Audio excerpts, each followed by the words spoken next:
بسم الله الرحمن الرحيم قل هو الله أحد الله الصمد لم يلد ولم يولد ولم يكن له كفوا أحد. Sura Al-Ikhlas, ang kadalisayan. Sa ngalan ng ala ang mahabagin, ang maawain. Si Abu Sa'id Al-Khudri ay nagsalaysay. Narinig ng isang tao ang isang taong bumibigkas ng Kul huwa Allahu ahad, Sura Al-Ikhlas. Paulit-ulit niyang binibigkas ito. Nang kinaumagahan, siya ay nagtungo sa sugo ng ala at sinabi niya ito para bang ang pagbigkas ng sura na ito ay hindi pa sapat. Subalit ang sugo ng ala ay nagsabi sa kanya, sa pamamagitan niya na siyang may tangan ng aking kaluluwa. Ito ay katumbas ng 3 bahagi ng Quran. Sahih Bukhari, Volume Siyam, Hadith bilang 471.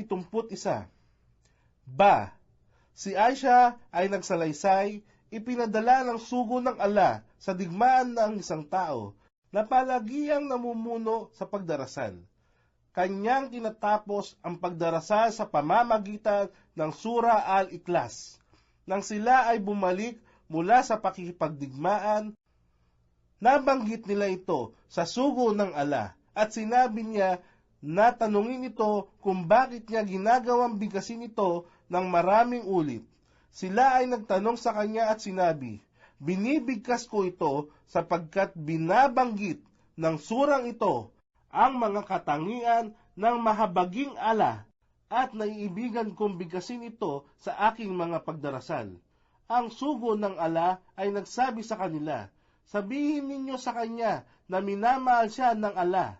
Sahih Bukhari, Volume Siyam, Hadith bilang 472.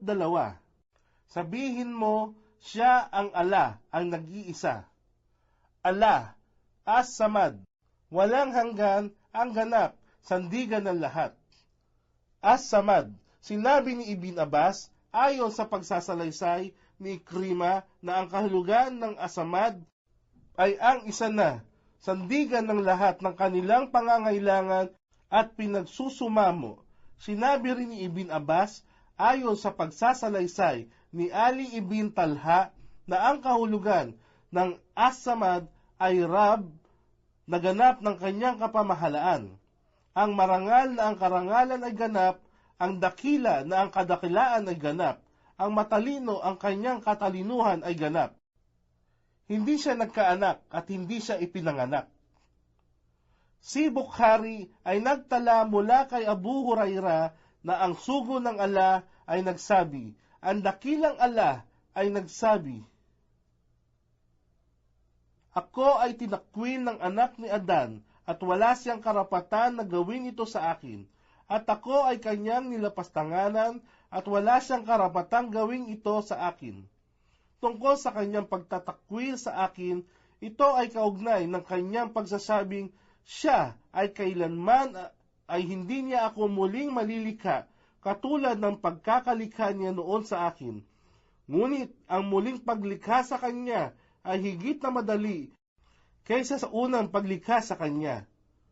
At tungkol sa kalapastanganan niya sa akin, ito ay kaugnay ng pananalita niya na ang ala ay magkakaroon ng isang lalaking anak. Ngunit ako ang tanging isa, na ganap na Rab, hindi ako nagkaanak at hindi rin ako ipinanganak.